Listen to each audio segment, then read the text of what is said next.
Assalamualaikum warahmatullahi wabarakatuh. Waalaikumsalam warahmatullahi wabarakatuh. Oke, selamat pagi adik-adik semuanya. Pagi, Bu. Oke, gimana kabarnya hari ini? Sehat, tapi tidak terdengar sehat ya. Ya memang kita kuliah pagi hari ini, tapi sehat apalagi nggak ada yang ngantuk. Gitu. Kita kuliah satu kali pertemuan ada 100 menit ya.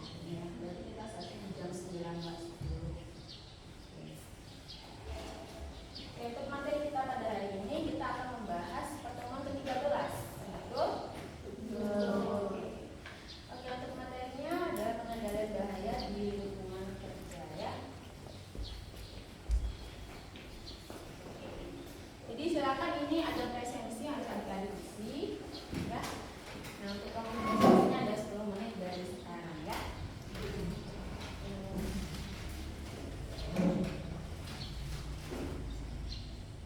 Oke, kita lanjutkan ya habis ini ya.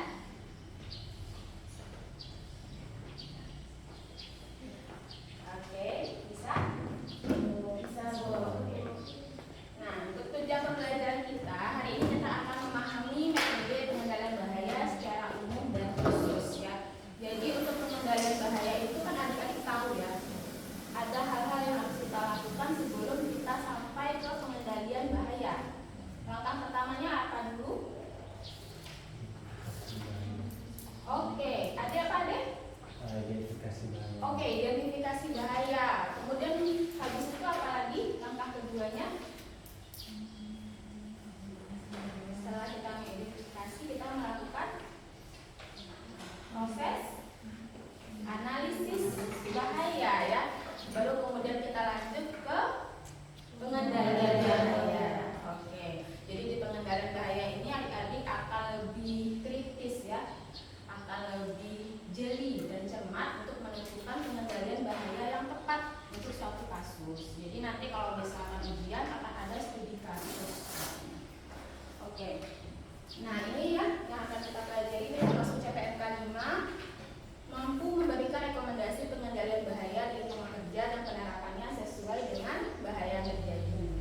Nah, nanti adik-adik di sini harus memahami apa saja metode pengendalian bahaya secara umum dan apa saja secara khusus.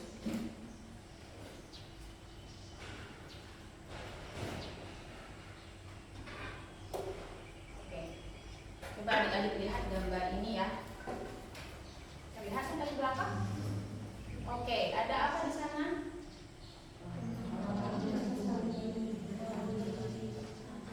Oke, suaranya bergema ya.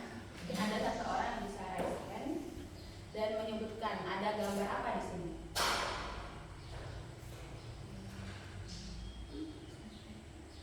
Oke, sama yang pakai jilbab biru boleh aja, karena kita kembaran ya jilbabnya hari ini. Seseorang yang lagi di atas tali, Bu, antara ini selesai berjalan atau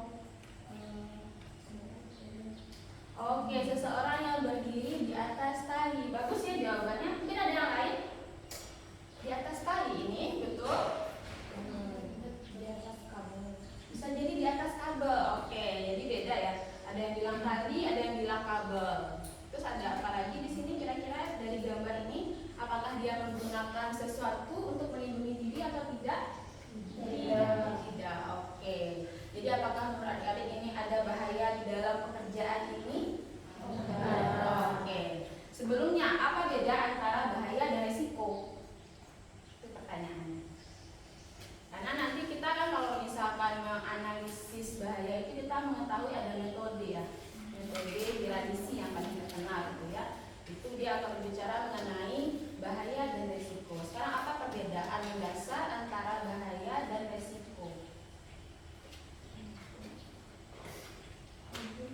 Kalau bahaya itu segala sesuatu yang menyebabkan kecelakaan itu, risiko itu akibat dari bahaya tersebut. Oke, bagus ya jawabannya. Ada lagi yang lain? Kalau diam berarti setuju ini. Oke, seperti yang dikatakan oleh temannya tadi ya, memang betul bahaya itu adalah segala sesuatu yang berpotensi menimbulkan terjadinya efek. Dalam hal ini efek itu resiko ya. Sementara risiko itu adalah akibat dari adanya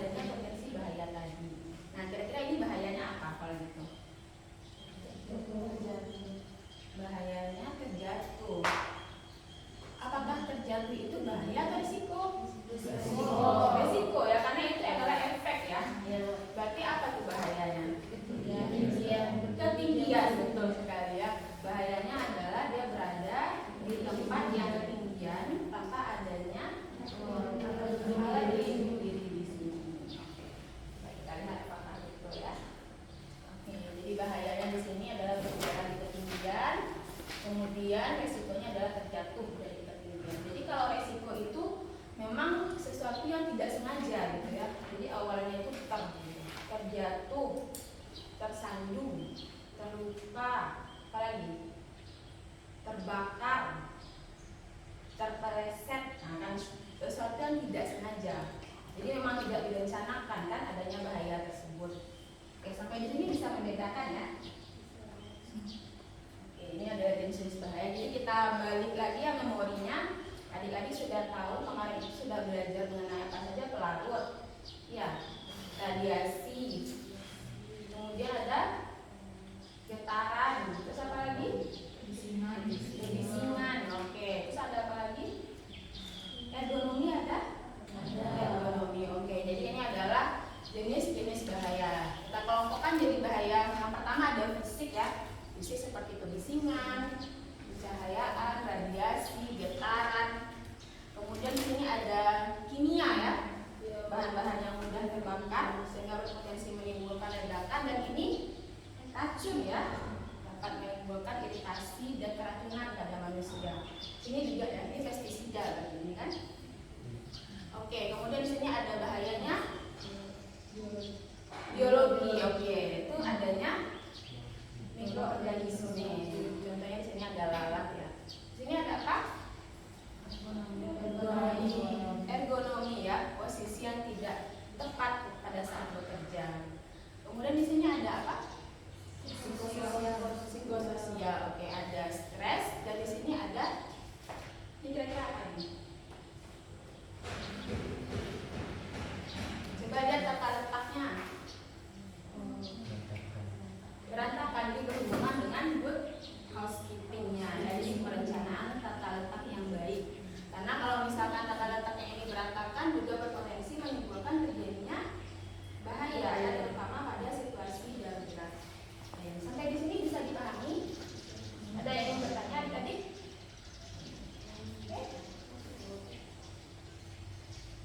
Oke, kita masuk ya. Tadi tujuannya kan untuk mengetahui ya, ada metode umum dan metode khusus. Sebenarnya ada banyak cara dalam pengendalian bahaya dan risiko ini. Jadi kita kategorikan dua ya. Yang umum itu berdasarkan Permenaker Nomor 5 Tahun 2018 tentang keselamatan dan kesehatan lingkungan kerja. Mungkin bisa dilihat ya pada pasal 7 ayat 3 ya. Ada 5 di sini. Jadi sebenarnya metode umumnya itu ada 5. Yang pertama ada eliminasi, kemudian ada substitusi, ada rekayasa teknis atau engineering control, itu sama ya. Kemudian ada pengendalian administratif, dan terakhir ada alat pelindung diri. Jadi ini kita kenal dengan hierarki pengendalian resiko. Oke, ada yang pernah mendengar istilahnya hierarki pengendalian resiko?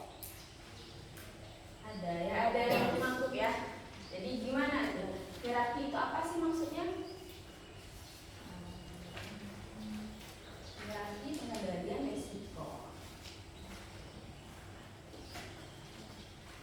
Ini yang kita sebut dengan hierarki ya. Hierarki itu dia seperti tingkatan. Jadi seperti piramida yang berbalik, di mana kalau makin ke atas dia itu paling efektif, tapi paling ke bawah itu berarti dia udah kurang efektif sebenarnya.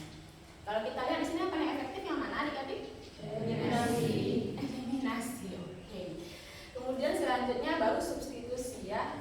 Yang paling tidak efektif itu malah APD. Tapi yang sering kita lihat adalah pengendaliannya APD.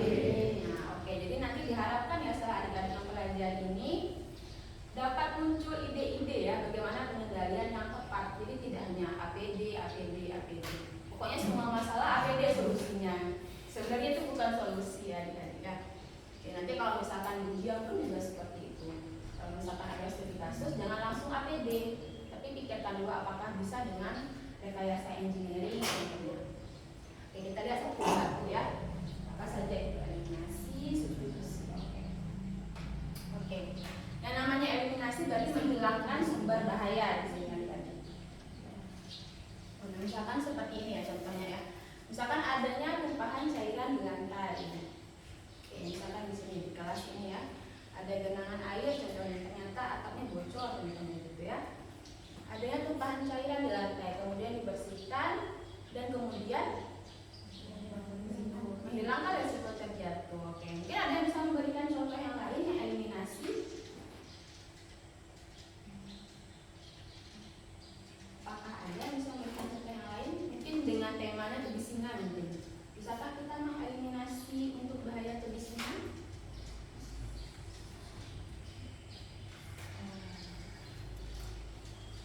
Oke, saya pengen dengar suaranya ini. Tadi adik udah, juga biru udah. Oke. Yang di belakang mungkin ya? Yang pakai baju kemeja. Oke, gimana? Apakah contoh dari eliminasi yang lain?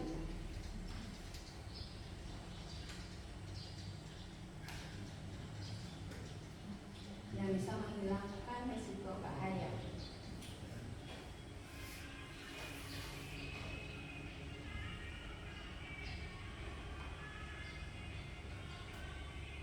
Oke, belum terbayang ya? Mungkin bisa dibantu sama temannya yang lain. Mungkin ada yang udah ini ya, yang udah dapat ide gitu. Kira-kira akan menghilangkan bahaya yang lain.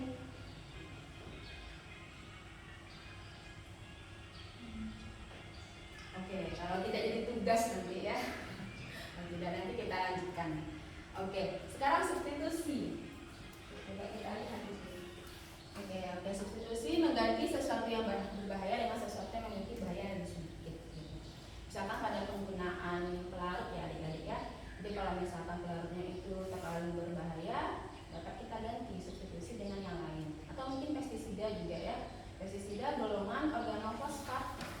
Nah itu kan sangat berbahaya, jadi tidak boleh digunakan lagi dan akhirnya diganti dengan jenis pestisida yang lain. Oke. Kalau di sini apa nih? Oke, ini lanjutannya ya tadi ya. Jadi dia dapat terjatuh di lantai karena ternyata lantai keramiknya juga licin modelnya gitu ya. Kayak kita di kamar mandi kan itu biasanya keramiknya agak kasar. Oke, kemudian diganti sama yang agak kasar ini supaya tidak terjatuh lagi kalau di kamar mandi contohnya. Kalau yang ini kan keramiknya agak mengkilat ya, jadi potensi untuk terjatuhnya itu besar karena ini agak licin. Oke, kemudian di sini ada rekayasa teknologi ya, melakukan modifikasi pada suatu objek dengan menggunakan pendekatan teknologi. Oke. Adik-adik di sini kalau untuk kebisingan apakah tepat menggunakan rekayasa teknologi ini?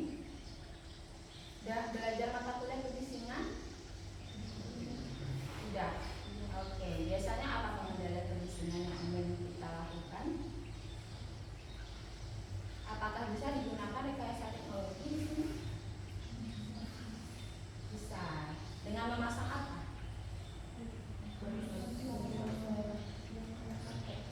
Bisa. Oke, ada lagi? Memasang barier ya, ada dinding pembatas gitu supaya tidak sama kayak adik-adik kayak kita di antar ruangan ini ya. Kalau misalkan terlalu bersih bisa dipasang barier. Itu juga pada industri biasanya penggunaan alat ini ya, alat mesin contohnya mengerinda ya, mengerinda itu juga bisa digunakan barier atau bisa juga digunakan penahan busa supaya kebisingannya itu tidak terlalu tinggi. Oke, ada pertanyaan di sini? Kalau nggak saya ganti pertanyaannya. Ada yang belum paham di sini? Bisa membedakannya? Oke. Nah, administratif ini yang paling gampang ya.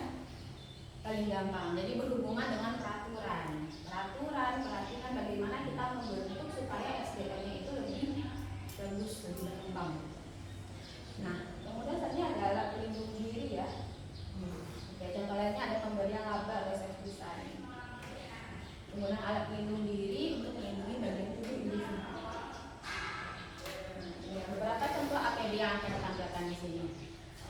Adik-adik sudah pernah melihat ini ya. Mungkin ada yang bisa menyebutkan apa saja APD yang ada pada gambar ini.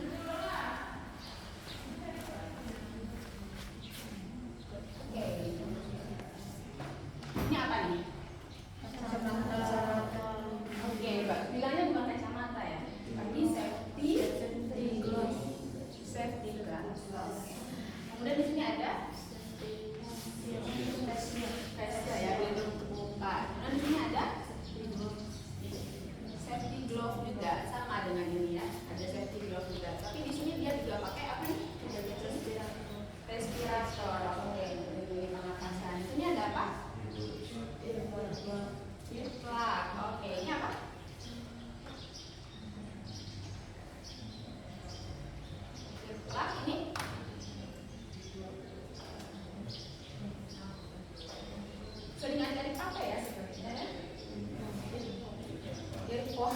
ini disebutnya earmuff ya, earmuff.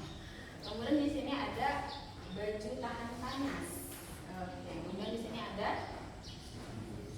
safety shoes ya. Memang bentuknya seperti boots ya, tapi kita nyebutnya safety shoes. Nah, ini adalah alat penunjuk yang biasa digunakan. Ternyata ada banyak pengembangan. Oke, sekarang kita lanjut ke analisanya ya, seperti yang saya sebutkan tadi. Ada yang melihat gambar ini ya? Belum ya. Jadi coba kita lihat ya. Ini adalah potensi bahaya dan pengendalian pada suatu lingkungan pabrik. Nah, kira-kira adik-adik nih, apa saja potensi bahaya dan pengendaliannya? Mungkin bisa berkelompok ya, atau mungkin berdua atau bertiga mungkin dengan rekan di sebelahnya. Bisa diskusi 5 menit. Nah, jadi kemampuan menganalisanya ya harus dipertajam ya, karena kita udah sampai di tahap analisis ini, bukan mengidentifikasi lagi. Jadi harus bisa identifikasi, analisis, dan pengendaliannya. Jadi setelah analisis ada bisa tahu apa pengendalian yang tepat. Ya, apa saja yang dipelajari. 5 menit ya, waktu diskusinya bisa. Silakan diskusi dengan teman di sebelahnya. Boleh ditulis di selembar kertas supaya nanti gampang diingat ya.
tidak ada hukuman ya di sini ya. Jadi silahkan adik-adik bisa menjelaskan kepada teman-temannya juga apa hasil diskusinya.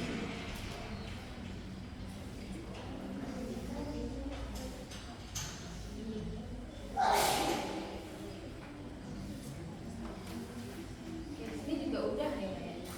Udah banyak. Udah penuh kertasnya. Oke, di sini bisa tampil tadi.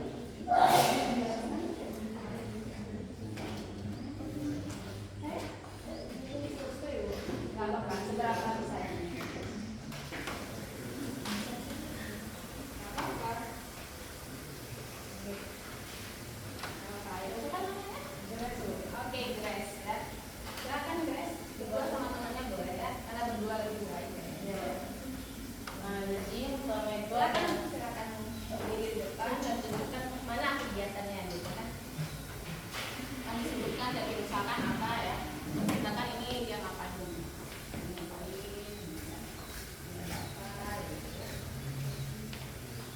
Oke, Grace dan Intan. Oke, silakan dibuka.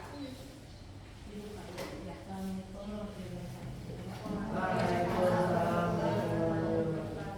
Jadi saya dan rekan kerja saya Intan akan menjelaskan mengenai studi kasus kerja potensi bahaya dan pengendaliannya dari kasus yang sudah dibahasnya. Yang pertama itu ada bapak ini yang bekerja di ketinggian. Untuk risiko bahayanya itu bisa cedera, dan untuk pengendaliannya itu yang pertama eliminasi, yaitu menghindari bekerja di ketinggian. Untuk substitusinya itu mengganti penghuni dengan tangga. Untuk rekayasanya itu untuk tangganya itu ditambah pengaman, dan untuk antisipasi itu membuat SOP atau pelatihan untuk bekerja di ketinggian, dan untuk APD itu bisa memakai helm atau safety belt. Oke, selanjutnya. Selanjutnya yang kedua itu ada yang di tengah itu kontak langsung dengan alat kerja yang berbahaya. Itu risikonya itu mungkin cedera. Yang pertama itu ada eliminasi, itu tidak melakukan pekerjaan apabila tidak diperlukan. Oke. Eliminasi itu tidak melakukan pekerjaan apabila tidak diperlukan. Yang substitusinya itu mengganti alat dengan yang lebih aman. Yang untuk rekayasa itu memberikan pelindung tambahan pada alat. Untuk administrasinya itu ada pengaturan SOP dan memberikan pelatihan kepada pekerja, dan APD itu menggunakan helm, sarung tangan sama baju pelindung. Oh, di bagian sini. Di sini. Yang sama kacamata. Oke, boleh tepuk tangannya? Oke, silakan duduk ya. Terima kasih ya Grace sama Intan. Oke, itu tadi dari temannya ya. Jadi disebutkan untuk semuanya tadi ya. Mulai dari eliminasi ini. Oke, mungkin saya boleh koreksi sedikit ya. Sebenarnya dalam pengendalian bahaya kita tidak harus memakai semuanya. Nah, jadi bisa kita pilih mana yang lebih tepat. Contohnya tadi ini ya. Ini tadi substitusi tadi ya, mengganti alat. Nah, tapi ini proses pekerjaannya apa ini? Tidak ya. Jadi kalau tidak dikerjakan, tidak selesai proses produksinya. Jadi ada step pekerjaan yang tertinggal. Jadi kita tidak bisa melakukan substitusi di sini sebenarnya. Yang kita lakukan itu cuma rekayasa pengendali administratif sama APD. Kemudian tadi APD ya. Tadi sepertinya tadi ada yang agak kurang APD-nya ya. Tadi sebutkan apa saja safety helmet. Kacamata pelindung sama sarung tangan. Oke, tadi kacamata nggak disebutkan tadi. Nggak disebutkan tadi, sedengar saya itu nggak disebutkan. Jadi kalau proses pekerjaan menggerinda itu wajib ada kacamata pelindungnya. Jadi itulah poin-poin yang harus hati-hati perhatikan nanti ya di ujiannya ya. Jadi apa proses pekerjaannya, apa bahayanya, berarti itu pengendalian yang harus kita dahulukan. Jadi kalau misalkan proses pekerjaannya menggerinda, jangan pakai full body harness di sini gitu. Harus pakai kacamata pelindung karena itu yang paling utama. Karena serpihannya itu bisa masuk ke mata. Kemudian ini tadi ya, bekerja di ketinggian tadi ya. Oke, tadi bisa masuk ya semuanya. Tadi mengganti dengan tangga. Ya, kemudian apalagi tadi menggunakan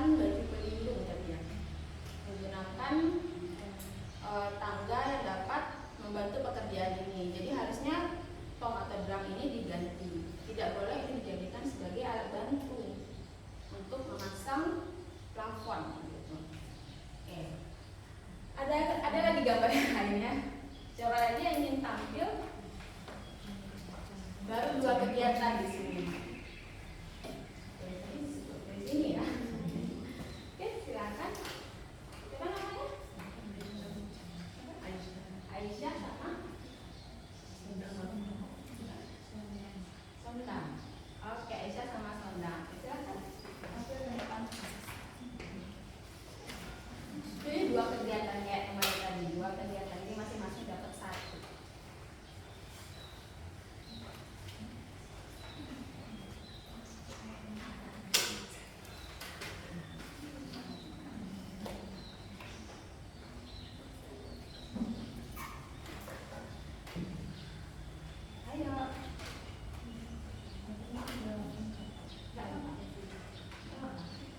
Ini bukan ujian, jadi nanti bisa kita diskusi ya.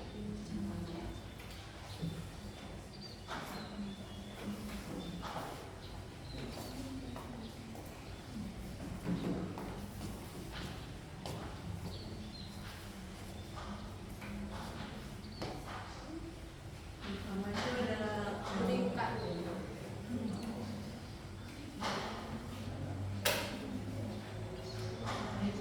Dan teman-teman, kami mau menyampaikan hasil diskusi kami tentang potensi bahaya. Jadi yang pertama itu ada kabel yang terbuka dan terdapat genangan air di dekatnya. Jadi pengendaliannya itu pasang pelindung kabel ini. Potensi bahayanya apa? Kalau kabel terkelupas saja potensi bahaya. Kan apa saja potensi bahaya pengendaliannya itu bahaya. Potensi bahayanya dari apa? Kalau misalkan ada kabel, kemudian ada genangan air, itu apa potensi bahayanya? Sengatan listrik ya? Oke, bagus. Selanjutnya.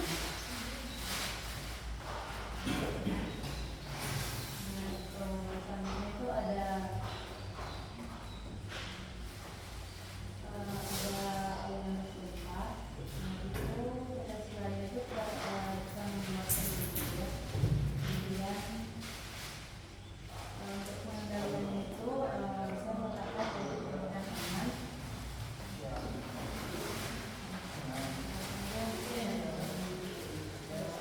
Kalau itu masuk D3 atau tidak? Iya. Mungkin saya ditambahkan kepada seperti menggunakan badan supaya tidak terjadi kerusakan. Oke, ada lagi. Cukup, oke. Boleh tepuk tangannya ya. Oke, yang dibilang sama temannya tadi betul juga ya. Itu mungkin ada yang perlu ditambahkan sedikit.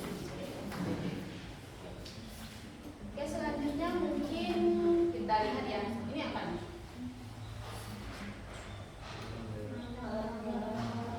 Mengangkat barang yang berat. Tapi ini berarti hubungannya itu ke bahaya apa?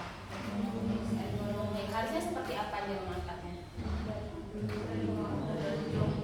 Dari joko ya, joko dulu diangkat barang baru naik ke atas gitu ya. Nah, ini lebih lengkapnya dapat dilihat di sini ya. Ini adalah bahaya yang ada di gambar tadi ya. Mulai dari mengangkat barang, kemudian tadi mengelas di depan bahan mudah terbakar. Ini ya. Ini ya. Melakukan proses pengelasan di bahan yang mudah terbakar. Kan kelihatan ya simbolnya ya. Kemudian selanjutnya di sini yang seperti yang disebutkan oleh teman-temannya tadi gitu ya, ada menggerinda tanpa kacamata, kemudian ada ceceran oli yang barusan disebutkan, kemudian ada kabel tadi ya yang disebutkan oleh Aisyah tadi, kemudian penggunaan kompresor udara ke kulit. Nah, ya penggunaan kompresor udara ke kulit di sini. Jadi harusnya dia harus pakai safety glove ya. Nah, kemudian di sini ada yang memperbaiki lampu dengan tumpukan drum yang bekerja di ketinggian tadi. Kemudian ada lubang bot yang tidak ditutup. Nah, kira-kira inilah yang diharapkan ya agar bisa melihat apa saja bahayanya, resiko dan pengendaliannya di sini. Oke, sampai di sini ada pertanyaan. Bisa dipahami tadi? Oke, jadi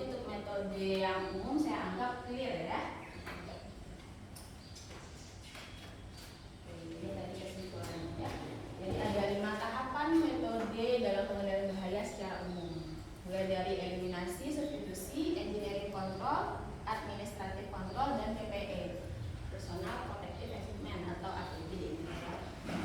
Yang paling efektif yang mana tadi? Eliminasi. Yang paling tidak efektif? APD. Ya. Oke. Ini ada post test ini.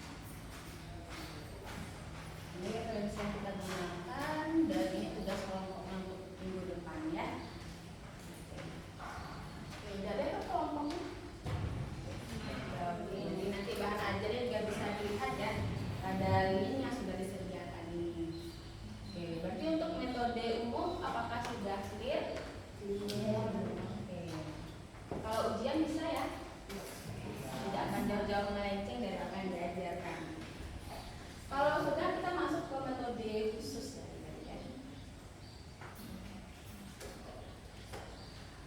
Oke, sedikit quote ya. Jadi saya dulu kan pernah juga jadi mahasiswa ya. Jadi ini adalah quote dari dosen saya yang membekas sampai saat ini. Jadi menggunakan waktu dengan tepat dan bijak adalah salah satu kunci keberhasilan dalam hidup. Nah, adik-adik pagi-pagi ke kampus berusaha kan bangun pagi gitu ya, kejar-kejaran, ada yang macet gitu ya, kadang-kadang udah macet, bensin motornya mau habis lagi kan, bentar lagi hari hujan ya. Jadi setelah adik-adik datang ke kampus ini, diharapkan adik-adik itu betul-betul membawa pulang apa yang dipelajari hari ini. Kalau saya sih lebih senangnya mahasiswa itu belajar di kampus ya. Jadi setelah keluar dari kampusnya dia bisa mengerjakan yang lain, karena banyak banget yang bisa dikerjakan ya. Ini sangat membekas di pikiran saya sampai saat ini. Ini adalah quote dari dosen saya, Pak Fajar